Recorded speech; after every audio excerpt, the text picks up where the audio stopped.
আসসালামু আলাইকুম, সবাই কেমন আছেন? আজকে গরম গরম ভাতের সাথে খাওয়ার জন্য সজনে পাতার ভর্তা দেখাবো। প্রথমে এখানে সজনে পাতা অনেকগুলো নিয়ে নেওয়া হয়েছে।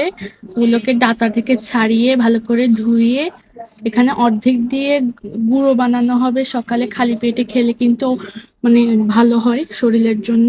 আর অর্ধেক দিয়ে আজকে ভর্তা তৈরি করা হবে। তো এখানে অল্প কিছু সজনে পাতা নিয়ে নেওয়া হয়েছে। এখন একটা পাতিলে দিয়ে তারপর পরিমাণ অনুযায়ী পানি আর অল্প একটু লবণ দিয়ে সেদ্ধ দিয়ে দেওয়া হয়েছে। এই ভর্তাটা খেতে কিন্তু অসাধারণ এবং স্বাস্থ্যের জন্য খুবই ভালো। এই যে দেখুন, সজনে পাতাগুলো সেদ্ধ হয়ে গেছে ভালোভাবে। আর এখানে আলু সেদ্ধ করে নেওয়া হয়েছে, ধনেপাতা, কাঁচামরিচ এবং তারপর পেঁয়াজ কুচি করে নেওয়া হয়েছে। এখন আলুগুলো ভর্তা করে অল্প একটু লবণ, পেঁয়াজ, কাঁচামরিচ আর ধনেপাতার সাথে মেখে নেওয়া হলো। এখন পরিমাণ অনুযায়ী সরিষার তেল দিয়ে সজনে পাতাগুলো দিয়ে দেওয়া হলো। এখন সবকিছুকে ভালো করে মেখে নিলেই হয়ে যাবে আমাদের ভর্তার রেসিপি। এই ভর্তাটা যদি খান একবার, আপনারা জীবনেও ভুলবেন না।